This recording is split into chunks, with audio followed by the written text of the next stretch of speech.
Hello, welcome to the People Profit Podcast, the show where we flip the script on traditional business thinking and prove that when you put people first, profits follow. I'm Sandra Coker, your guide on this journey to more engaged teams, loyal customers, and a healthier bottom line.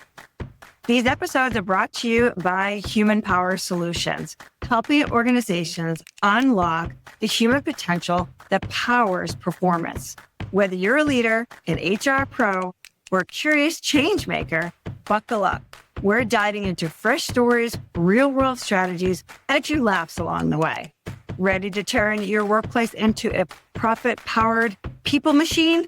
Let's get started. Welcome to the People Profit Podcast, where we dive into strategies and mindsets that turn great leaders into transformative ones. I'm Sandra Coker, CEO of Human Power Solutions and author of the book People Profit. And today we're exploring the power of duality in leadership, how embracing both strength and softness, strategy and empathy creates teams that thrive without burnout. Our guest today is Brandi Munguia. Did I say that correctly? Yes. My husband said, welcome to the unique name game. And it's Munguia. I love it. I love it. Yeah, yes. She is a speaker, a business strategist, and the founder and CEO of her collective, H3R Collective, where she builds high-touch ecosystems for visionary entrepreneurs. She's the creator of the Aligned Authority Method, helping leaders design premium offers, curate impactful events, and foster value-driven communities, all while honoring ambition and humanity. Brandi, welcome to the show. Excited to unpack how duality shapes today's workplaces. Thank you so much for having me, Sandra. I'm so excited to pour into this audience and just really dive into why duality can be one of the best things that you master as a leader, but also as an individual. So let's go. Yeah. Absolutely. So for our audience, if Brandi's insights today resonate with your leadership challenges, please hit the like, follow, share, and subscribe button to the podcast. Your support helps us bring more conversations like the one we're about to have. Let's get started, Brandi. All right. So I met you through Mastermind Group. You and I have known each other probably about a year and change, and your energy has always been just so infectious for me. So I'm really excited to have you here today. Your journey into leadership was shaped more by life experiences than formal titles, right? Yeah, absolutely. I would say I'd always kind of grew up in this environment where I was consistently navigating change in my life, where I chose to continue to prosper. And when we look at the power of duality, leadership for me meant being able to handle pressure and presence, being present and being a calm within a storm. And I think a lot of leaders can resonate with this, where they say, I thrive in chaos. And what would that look like if we reframed chaos as us being successful? What would that look like if chaos was that success is chaotic, business is chaotic? When we look at creating change, it can be chaotic. Instead of it being destructive chaos, what would it look like to have constructive chaos? And I love that. That is something that has shaped me in a lot of areas of my life. And where it really amplified my leadership was when in a part of a team, when the team's like, what are we going to do? And how are we going to make this? How are we going to bridge the gaps? And it's being able to calmly see where the gaps are and produce results based off of other people's strengths. And one of the things that I enjoy in my life is the ability to have grit and tenacity. And when we look at grit and tenacity and how they work hand in hand, it's the ability to endure and be the one that looks for what is an opportunity versus catastrophe. When we reduce catastrophizing and we look at our ability to persevere, and we look at the ability to not only create a shift in a movement of overcoming the obstacle, but where I really like to speak volume to the progress over perfect, right? Because when we allow ourselves to compound in the progressive aspects of growth and change, that's where we really start to see prosperity happen. And this goes for everybody in business that's been successful. They always say it wasn't an overnight thing. Yeah. It looks like it. Yeah, and it's the ability to choose to persevere time and time and time again. And that is something I've had to do in my life time and time and time again, is that choice to persevere under pressure. Love it. See, audience, I told you, the energy is just like through the roof, which I love. Can you tell me a little bit about, was there a key moment where you saw that you didn't get results without humanity or empathy? It just doesn't scale if you don't have the humanity or empathy. Is there any stories you can tell us in your journey where, that hard line, you're not getting results, but when you bring in the, hey, absolutely, how are you? Yeah, absolutely. This is a really great question, because we need to humanize our teams, our clients, and where there's this line between empathy and sympathy, right? Yep. Empathy is, I'm with you, I see you, and I will not let you catastrophize this. Okay, there's lines where there's sympathy is necessary when somebody maybe has experienced a loss, they need time off, they need a break. Yeah. Where we don't allow them to ruminate in their pain as leaders is where the empathy comes forward. And the pain isn't always necessarily attached to a traumatic event. It could be something of maybe you didn't hit the expectations you had for the quarter. Maybe the team fell short on a deadline. Maybe there's these pieces where we need to humanize elements with our teams. And when I was working really closely with my team and building a team, specifically coming into a space where I was called forward as a leader, and even now building my team. Yeah. Human experiences are checking in, one, with people's strengths, okay? Because sometimes you might have key players on your team who are not playing in their lane. You're placing them in places where they don't actually enjoy being. It's not that they can't do it, it's that they don't enjoy doing it. And so there's instant resistance there. And one of those things that I had recognized in some of finding out what people enjoy is really listening and tuning into, could someone have a specific skill set? Absolutely, they can. And what lights them up, and skill sets can be very different, right? So when you watch your team light up and giving them opportunities, watch them light up in the areas they enjoy, and then start placing them in those areas more. And when life strikes, when life happens, we do not want to negate that they are facing something difficult, and truly checking in and asking them, do you need time? And how much time do you need? And how much time does that look like to where your space is secured, where either I can have another person fill that gap, or do we need to take a sabbatical? Like, really check in and humanize your team, because there's been times and seasons where I would notice where things might dip in my team performance, and I'd have to check in with the human of that team and say, what's going on?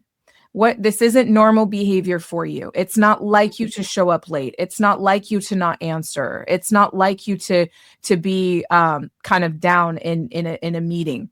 And when we check in with that humanization, and they say, you know what, I am actually experiencing this, and this.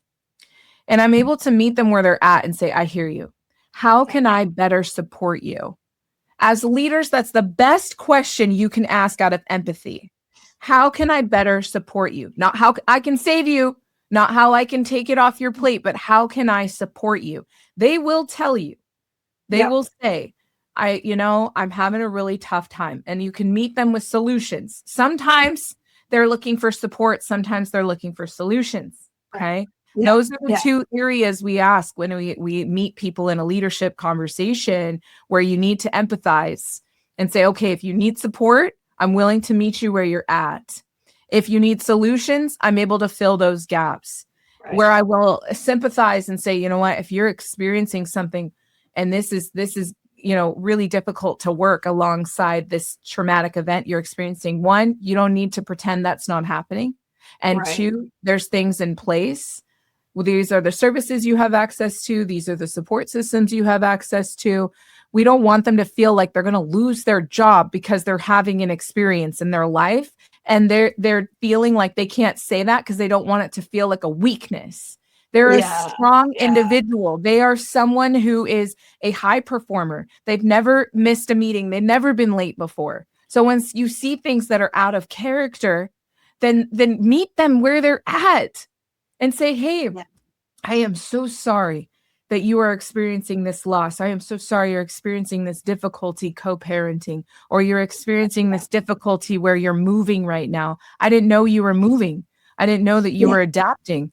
So I have those human connections with them so that they can, one, you see them and say, hey, one, congratulations on your move. I'm happy to give you those couple of days so you can get recalibrated in your new space.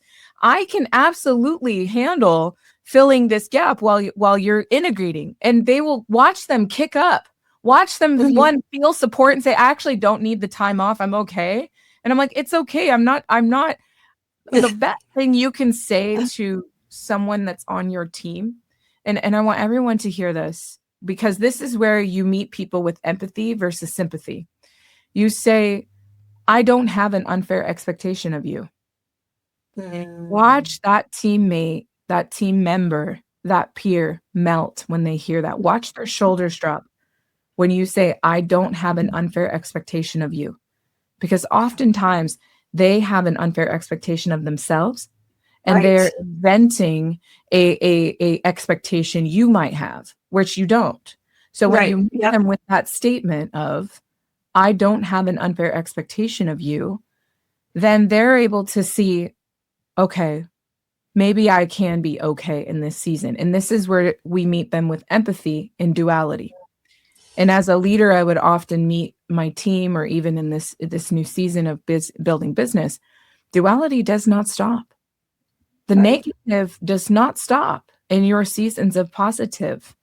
And sometimes the negative can be ripping Band-Aids off on your team. That's another part we have to talk about in duality. Right. And one thing, like when you talk about support, I think about support versus saving, right? Like, correct. It's not going to be up to me to save you. Yes. Support means I'm coming underneath. Yes. To lift you up and to hold you up. Yes. And whatever that support, whatever that support is built upon, that's what I can help you with. And I think that is it's a key thing for leaders to remember. Like, we're not here to fix your problems.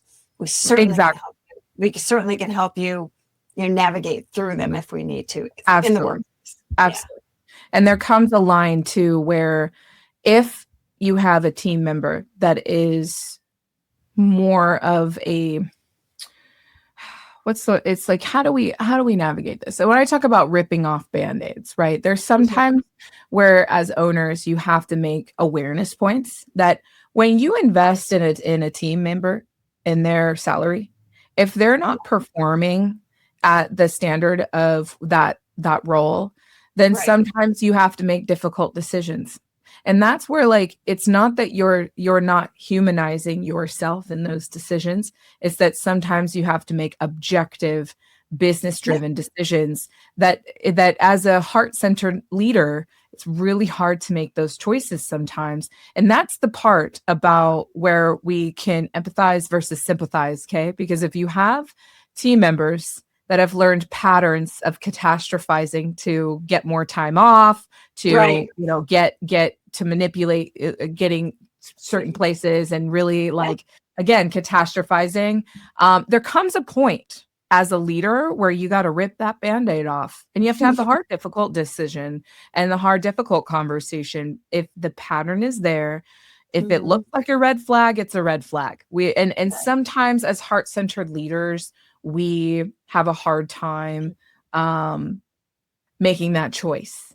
And objectively, when we look at the return on investment, It's okay if you've sometimes have made a poor decision, and it's not necessarily you, but as owners and as leaders and as this, the founders of that, radical like ownership falls on Yeah. you.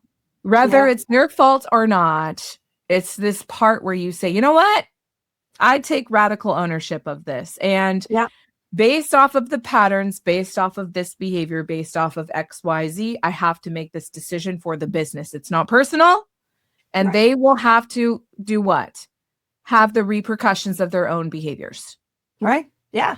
And that's so a pretty big powerful. one. Yes. So powerful. It's huge. I help so many business owners make those choices. It's tough.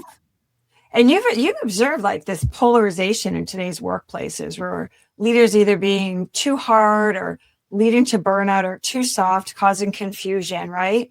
100%. How has integrating both sides helped you create environments where teams feel seen and empowered? Oh, this is a great question, because here's where I want to speak to everyone listening here.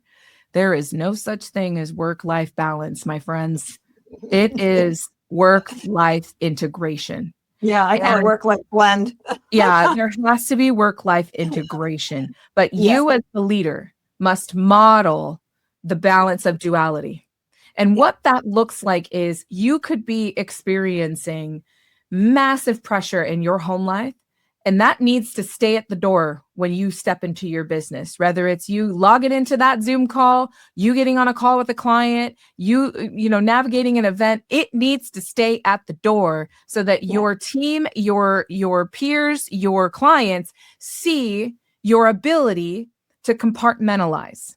Yes. And when we look at leadership, there's this beautiful blend of compartmentalization. And where that needs to live in your duality.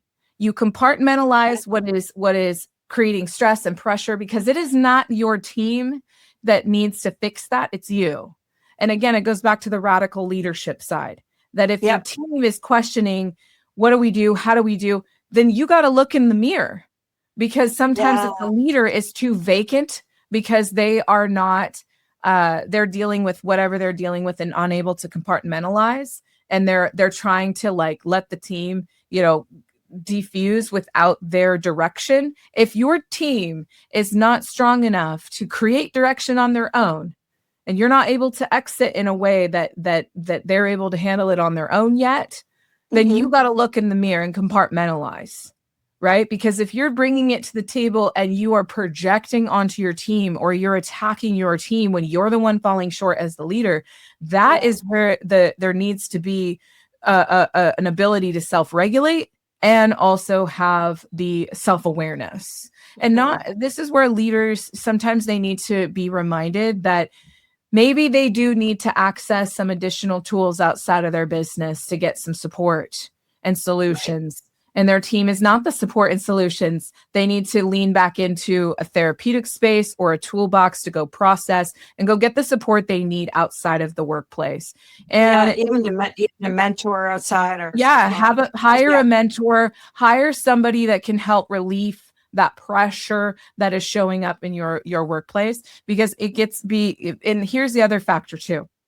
Because we talk about the polarization aspect of someone being so hard on their team because they don't humanize the team. They have unfair expectations of the team because they don't hold fair expectations in themselves. Now, as high performers, of course, we're always going to be looking at what's next and how can I perform at a high level? How can I make that, shorten that deadline, XYZ, whatever that may be, right? So there's these pieces where we have to make a cognitive decision of saying, here's where I have to meet my team where they're at and call them up, and where I necessarily may need to call someone out, but I cannot let somebody be a continuous stick in the spokes. You know what I mean? Because if you're too nice, if you let it go too much, it will become a pattern. If you let that person show up more than once late, if you let them make excuses every time, they will do it, and they will learn that they can do it. There's these, it's like tiny paper cuts. Okay. Once is it okay, fair enough. Mhm. Twice is like, all right, this is starting to create an issue. 3 times you're Yeah. like, okay, listen. It's those factors where I had to learn that dance as being someone who is an emotional person. Like I care deeply. I do. And I had to Yes. make very objective decisions when things were showing patterns or things were coming forward. You cannot ignore that. Yeah. In your fullness of your integrity, you cannot ignore that. Because Yeah. if you tolerate things that are not in full integrity, in its fullest integrity, what does that tell your team? If Mhm. you're not showing up in integrity, if your team's not showing up in integrity and you're leaning into tolerance of that, you need to address that at the help So because let's talk about that for a minute. yeah, So yeah, your philosophy centers on you want leaders to master duality, right? So yeah. holding opposing truths, authority and emotional intelligence, right? Because they can Ooh, kind of yeah, butt heads, right? yeah. Why is this the separator between like transactional managers and transformative leaders? Ooh, I love this. I love this because there's a deep care for your team and a professional veil that's really important to hold. Yeah.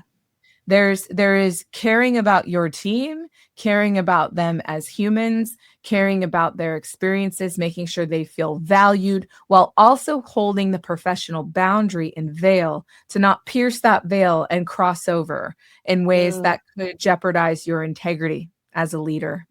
And I yeah. think there's really important things there where as leaders, it's important to hold boundaries with clients, with your peers, with your team, that you can have a professional presence and a very private life, my friends.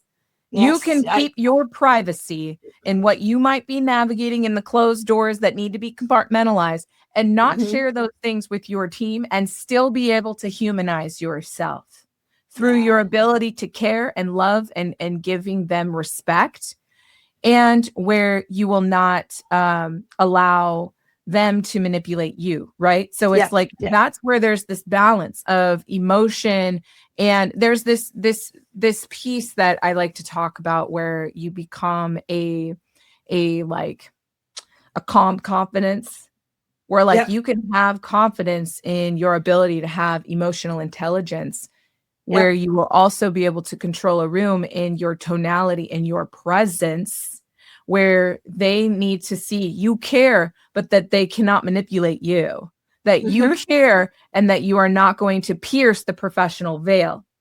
And Right. that's very important to hold the professional veil. And it doesn't mean that you're being inauthentic. It means that you're having a public presence. You Yeah. can connect with people and have an authentic connection point with them and very much protect your privacy and what goes on Yeah. outside of those business settings. So I'd Like love that's really you. important. So I've known you in the professional setting for a while, and you and I have gotten to know each other personally. So, which I think I love this. I want you, if you can, I think about this for a minute. Can you share a story from your work where you had to balance empathy and some really high standards, to turn a team performance around, especially like a high stake settings, events, things like that. So, where yeah. Do you have a story for that? Ooh, that's a good one. I've done a lot of events. Yeah, I know. I know you I've have. done I a know. lot of events and Yeah. where And there's a lot of pressure. a lot of pressure, absolutely. And when you're running an event, especially in an executive role, because I was an executive director for a high level mastermind, especially for these legends in our industry, there's a Right. lot of pressure that comes with that presence. There was a Mhm. moment where I had to hold duality. Okay. There was a Yeah. turning point in this experience with our members. And as someone who had to come forward and present in a way where I saw behind the scenes what was really happening, and then having Yeah. to present in a way that was not going to affect the audience experience, and being able to hold firm on that, Yeah. where the ability to present and give an experience, you can go and crumble in your hotel. You don't get to crumble from the stage. Right. And that's a very important line to hold as a leader, that you have to be able to hold that presence in that front of room so that no one else knows what's going on in the behind the scenes. Because when people invest in a high level experience, whether it's a mastermind, an event, a workshop, a webinar, it doesn't matter. You have to be able to hold it together from the front of that room, go crumble in your free time. And that's the thing that, like, I've had it where I've had really difficult conversations 5 minutes before I have to go facilitate something. And I have to be able to quickly compartmentalize and facilitate in my fullness, in my energy, and not give an ounce that I'm exhausted. Okay. Yeah. So prime example, there was a week, this is a prime wonderful example of what it's like to be a working mom. Okay. Yeah. Because I choose to never miss a moment, even if I miss sleep. Okay. So here's a prime example. I flew out to Scottsdale to go and record content in studio. I said, okay, I'm willing and I'm wanting to do this. I can do this. In the same week, we had a workshop that was about to host 60 people in the office, and I was facilitating in that space. So everyone else was going in studio to come early for this event, and then they were just going to make that work. For me, I had a concert for my daughter, her very first concert in person. And now if anyone's listening, you're going to love this. Like, my daughter is a music fan. Okay. She's 10 years old and she loves Linkin Park. And Linkin Park coming out of retirement and doing a world tour. I got these tickets a year in advance. Okay. And I am not about to miss this concert for my daughter, but I've got this pressure of I've got to be ready in presenting and not skip a beat in this recorded content in the studio that's about to go and be a part of this massive course. And I'm saying, okay, how can I make this work? So I fly into Scottsdale the day of for the recording. I go and I have this recording. And then I had a friend that was in town that was like, hey, I'm in town now. She lives out of country. And now I'm like, okay, here's the thing. All right, I can go in the studio. I can go have lunch with my friend, and I'm going to go fly home tonight. I am going to hopefully sleep. And then I'm going to take my daughter to this concert, which was a surprise, by the way. So I'm flying in to this. I record in studio. I have lunch with my friend. I fly home. The next morning, I'm like getting everything ready for my daughter's surprise. Now, this girl does not want to go to school. She is crying. She is like, I don't feel good. I'm like, no. She has no idea. She has no idea there's a concert tonight and she doesn't feel good. Like, how am I supposed to make this work? Like, okay, what am I going to do? You know? And so I said, all right, here's what I'm going to do. I'm going to keep her home from school today, and I'm still going to figure out how to do this surprise. I'm recognizing she was testing me because I flew out, and she knew that I was going to fly out again the next day. She was kind of confused. Why did mom come home? And now she's going to turn around and leave. So she was testing me. Okay. So I had to keep myself together. All right. Because I don't want to give up the surprise. I'm running on 4 hours of sleep from the day before. And I'm like, okay, I got to make sure my baby's not actually sick. And let's talk through this. Right. So I take her to breakfast. I do these things. And I'm like really sitting with her, and I'm walking through these emotions and recognizing, like, okay, this is a test of will and power. And so so I end up actually getting to surprise her about this concert. Now we go to this concert. It is core memory concert. Okay. That concert went until 11:30. We didn't get home until about 1 o'clock in the morning. I turned around and flew back to Scottsdale at 5 a.m. to be ready and ready to go for that workshop. I literally brought my suitcase to the venue and was ready I was there 5 minutes before our team stand up. Now, I was running on fumes. When I tell you fumes from the studio day, fumes from the concert, and 2 hours of sleep, I took a nap to go and facilitate. Okay. Now I show up to this workshop. I'm ready to go, full energy, because again, I want to remind you, as leaders, no one can know that you are exhausted. Okay. So me and my 6 shots of espresso, we're having a great morning. And at the end of the day, I showed up in my fullest energy. And in that experience with the facilitations, when you're facilitating in a fully immersed workshop like this, it is going to be 4 hours straight, no breaks. Okay. So I have to be able to reset myself, not only ready to present and facilitate in my fullest energy. So they had no idea I was at a concert the night before. They have no idea I was running on 2 hours of sleep. They were like, gosh, I love your energy. And I'm like, me too, sis. And they're like, are you going to eat lunch? I'm like, nope, because I need to come over here and get prepped for my next station. I'm not eating lunch. I need to make sure I FaceTime my daughter. Okay. So here's the thing.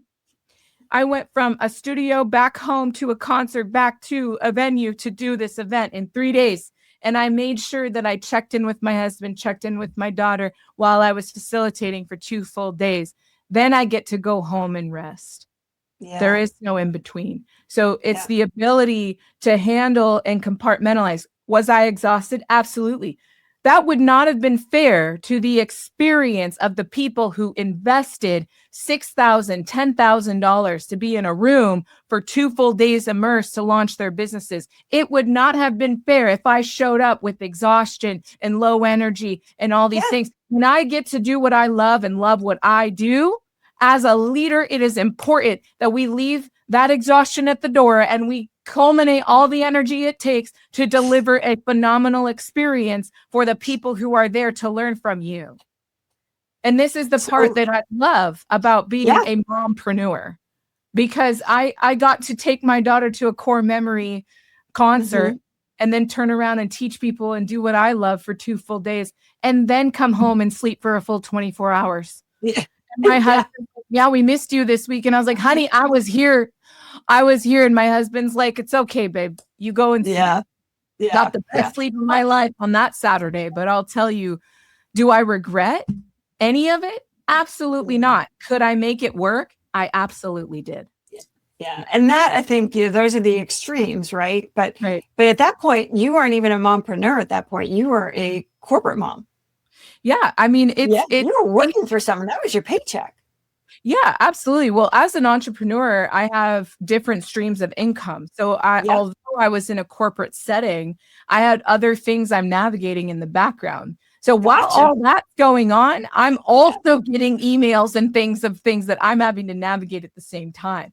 Like it's when we look at entrepreneurship, even though I was in a corporate setting, I was still building. There's a lot going on there. Some of us live in that duality, where you're working for someone while building for you, while also navigating all of the other things that go on in your other streams of income. Because that's the other factor of being an entrepreneur, is that it's not just what you do for work. It's where your investments are hitting the ceiling, where you got your CPAs reaching out because, oh, by the way, this is happening, right? Or like something happens with your home or whatever it may be. There's going to be these multiple areas of leadership. Where are you leading in your life? Whether it's you being a mom, you being a business leader, you being in the corporate space, how are you navigating that entirety in its work-life integration? Where is it being integrated so that things don't fall wayward and that you become the source of stability no matter what strikes while you're doing all of the things? So, I think for our listeners out there, if you're listening and if you're a female out there and you're thinking about, corporate, going to entrepreneurship, so many of us have been working in our corporate positions and then had our stuff like we're building on the side. And that's it. It takes sacrifice, and it does take duality to be able to do that. And I'm the first person to say I'm all for that, because I think it's I just love it. And to not burn out, it's like we're not burn out, burning the candle on both ends, building and leading. Like there's that factor too. There is. Running a business is hard. Developing your people shouldn't be. At Human Power Solutions, we act as your outsourced chief learning officer, designing custom learning and development experiences that actually move the needle. No fluff, no cookie cutter workshops, just results. Whether your people need better communication, stronger leadership, or less burnout, we provide strategic solutions that align with your goals and keep your team moving forward. Visit hpowersolutions.com and unlock your team's full potential without disrupting operations.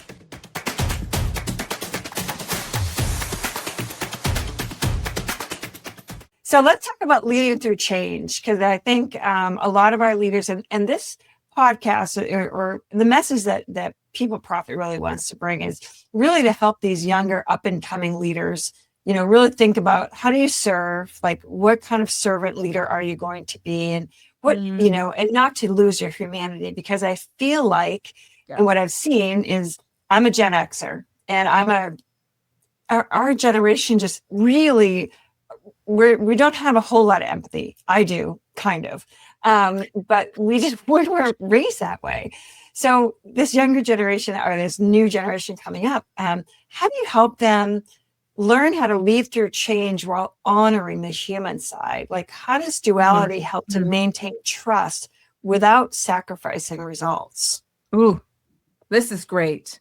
Man, you're asking really good questions today. And this is something that, for me in particular, one of the things I had to reframe for myself as a high achiever is growing up, I was always told, no pain, no gain. Yeah. If you're not experiencing pain, you don't deserve the gain. But what would it look like if it was not experiencing pain and having the gain? Okay. So let's reframe it. Instead of experiencing pain and then you get to have the gain, what if it meant that you could have the gain without the pain?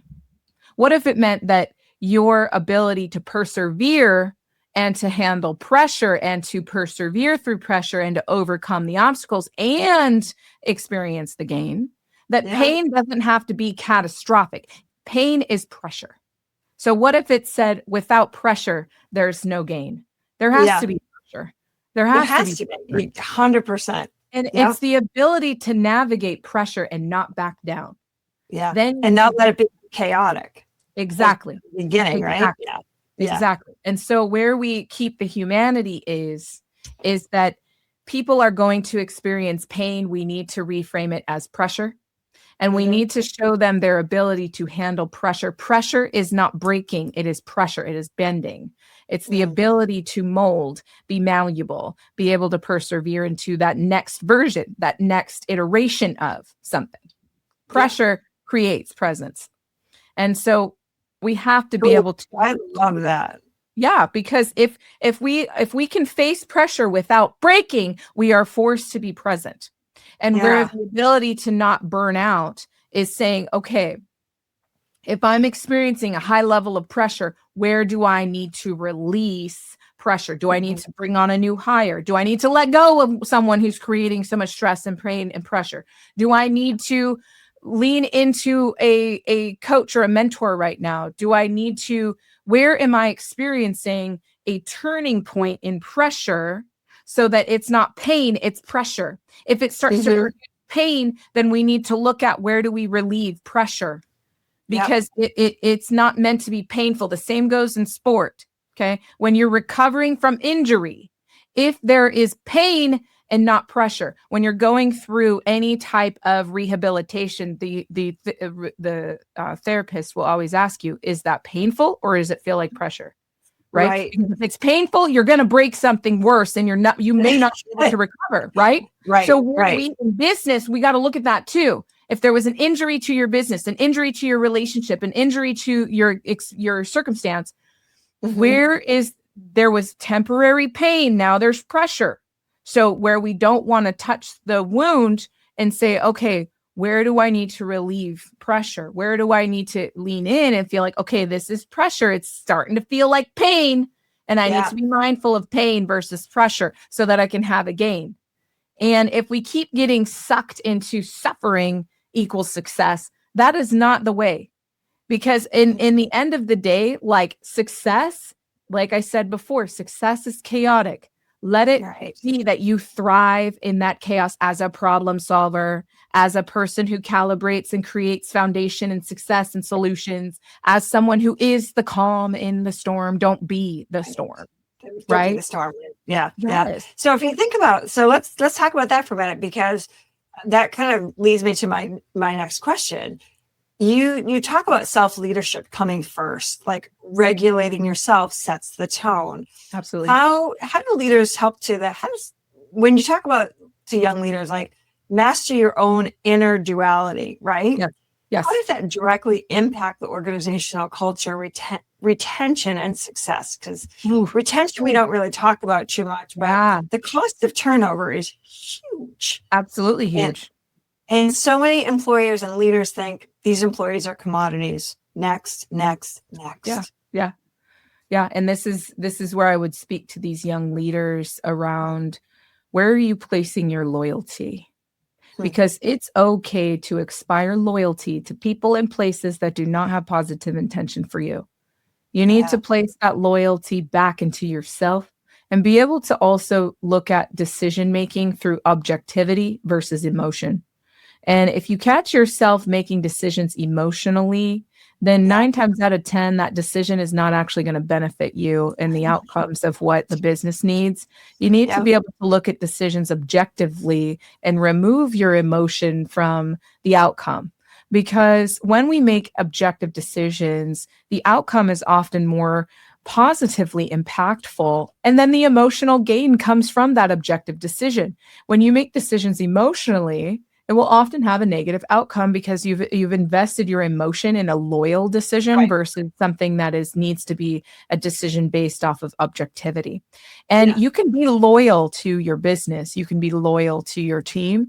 Where you need to place loyalty back into you is if where we, as young people, we often think, gosh, I have to sacrifice myself in order to be successful. Stop laying on your own sword.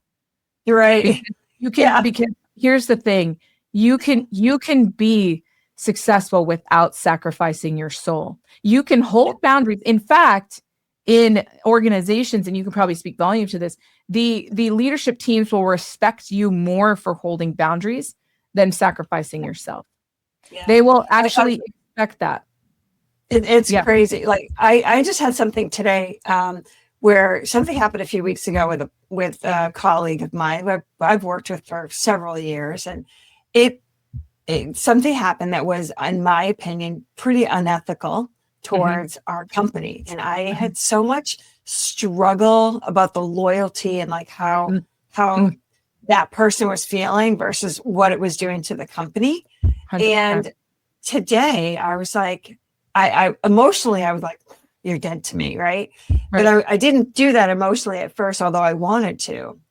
And then it's been a few weeks. And today I was like, you know what? It's still not sitting. And so I got bored, but I didn't do it at an emotional level. I did it when I wasn't highly charged. I've been thinking and thinking about it and made that, make that decision. And I think the young leaders, because I think the emotions are so high these days. People just make these decisions. Absolutely. And when you have high loyalty, and that's important to you, loyalty is one of your core values.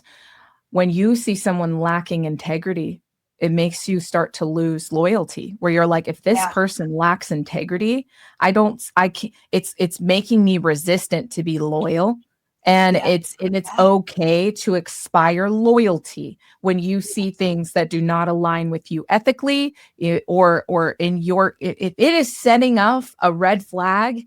Do not ignore the red flags. I think when we look at young leaders, they think, gosh, I have to pretend that this doesn't affect me because I want to climb the corporate ladder. And it's like, what would it look like if you were a voice of challenge to those leaders?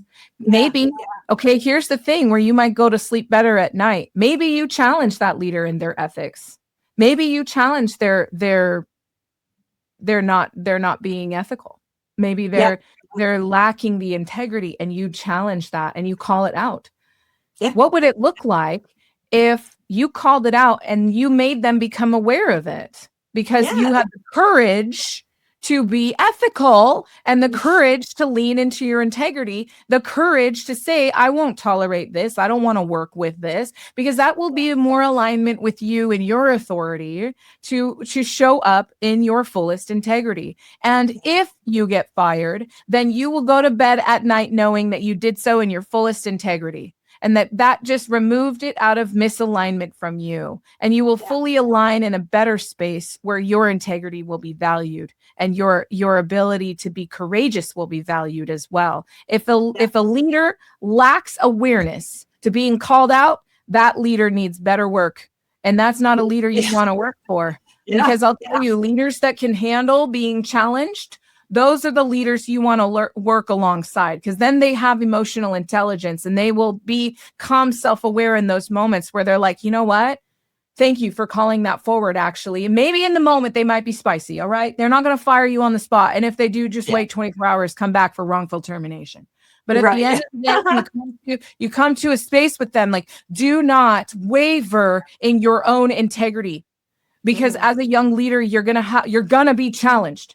You are going to have times where people might challenge your emotion or who you are authentically, or they might question and try to challenge you. Stay firm in who you are and your integrity. Stay firm at who you are and your courage, because that's what shapes good leaders. Integrity and courage. Loyalty does get you places in ways where you can have peers that you grow alongside and you're loyal with. But if they lack integrity, if they lack the things that you are strong into, and you see it come to life, expire loyalty faster so that you can place loyalty in the places that will elevate you and the brands that you are and work in. Because integrity is the one thing that is one of the most valuable assets you could ever have as a leader. And don't ever waver in your integrity. Never abandon that part of you. That will always speak more volume than anything. It's oh my gosh. I could go for 2 hours with you today. Oh my gosh. I love it. I looked up and it was 4:44, and my gosh, did we get into it today in a positive way, right? We did. So I have this, I didn't warn you about this ahead of time. So I have this little rapid fire question where I don't want you to think too much about it. So I've got 5 rapid fire questions for you. Oh. So kind of like top of the head kind of thing. Okay. Yeah. All right. You ready? All right. I'm so ready. I love this. One outdated leadership model to ditch forever. Oof. That only the leaders get to make the decisions. It you know what? Involve your team. They probably have the best feedback you could ever have. Your team is the ones that are boots on the ground. Involve them. They're going to give you some really good feedback. They're going to help you shape the next iteration in your business. Fantastic. Hardest duality you've mastered. That's a loaded question, because there's a couple prongs to that. I would say, when we look at I've mastered it, but being a mother and a leader, being a working mom that travels and will not sacrifice my family in order to be successful. I hold really hard boundaries around that.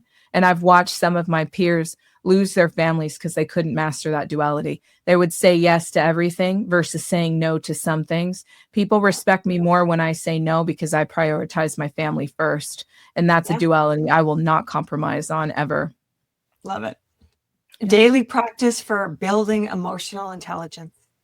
Oh, I love this. Man, you're asking great questions. A daily practice for emotional intelligence is truly where you need to pause and pre-record before you hit send. It's like this is a practice that I really because sometimes when you're feeling spicy, don't hit send. All right. Yeah. A daily practice is obviously like there's a journaling practices, but I'm not in a journal mode every day. But I'll tell you what, I talk to my GPT every day. I have really gotten my GPT is my thought partner, is my assistant, is one of the things that I can go brain dump every day. Lean into that tool, because it will help you really like navigate where you might need to, let some feelings out, and then make sure that you don't hit send before you become objective versus emotional. Right. So be really allowing yourself to process before you hit send.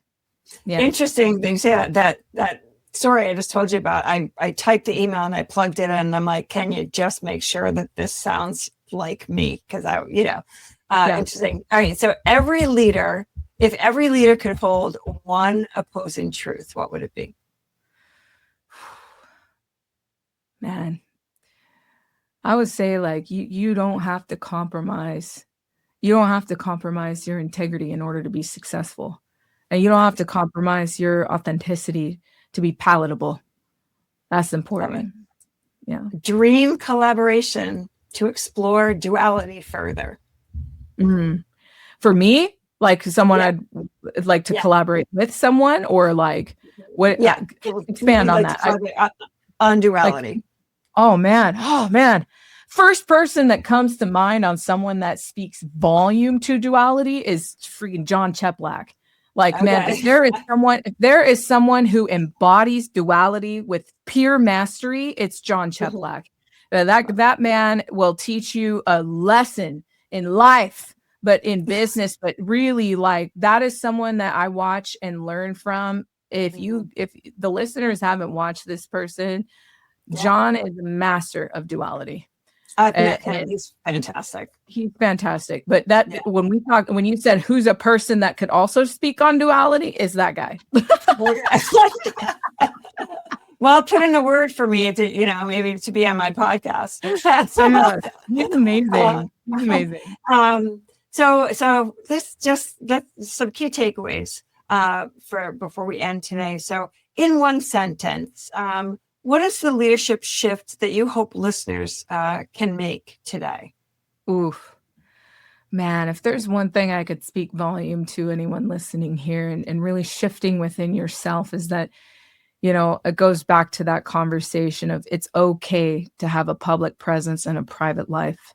Mm-hmm. And that you will master how to leave it at the door and compartmentalize, and that you're strong enough, you're capable, you're worthy of creating all the changes that you want in your life. You just have to choose it. And sometimes it's that choice, that decision to say, today I'm going to show up fully in my fullest energy and compartmentalize so that I can have my public presence and preserve the peace of my private life. Yeah, love that. Oh my gosh. Oh, this is so great. Well, that's a wrap on another episode of the People Profit Podcast. If Brandi's takeaway on duality gave you a fresh lens on leadership, please like, follow, share, and subscribe, tag a fellow leader, and spread this insight. Brandi's message needs to go across the whole world. Brandi, tell our audience the best ways to connect with you and to dive deeper into your work. Oh man, I'd love to connect with anyone listening. Quickest way to grab me is just go to my website. It's just my first name, last name.com. So brandimunguia.com. Don't worry, my friends. I know it's a unique name, but Sandy will have my name here in this podcast. Yep. Copy and paste it. It's just my first and last name.com. All my social media is there. Everything's there. That way you're not having to search me all over the place. Just one spot's good for me. But I look forward to connecting with anyone that wants to connect. I love it. And Brandi has a really cool community that it's just amazing. So make sure that you reach out, start integrating today. Brandi, thank you so much. I really appreciate you being on our show today. Very much. Thank you so much for having me, Sandra. It's been a privilege and an honor to serve your audience. So thank you so much for having me. Thank you. And leaders, remember, true success lives in the balance. Keep leading with both heart and edge. I'm Sandra Coker. See you next time. That's a wrap on this episode of the People Profit Podcast. If you found a nugget of wisdom or even just a spark of inspiration, share the love, subscribe, leave us a review, and pass the episode along to a colleague who's ready to build a people-first culture. Big thanks to our sponsor, Human Power Solutions, for championing workplace where humans thrive and profits rise. Want to learn how they can energize your team? Head over to hpowersolutions.com to get started. I'm Sandra Coker, reminding you that when you invest in people, you invest in profit. See you next time.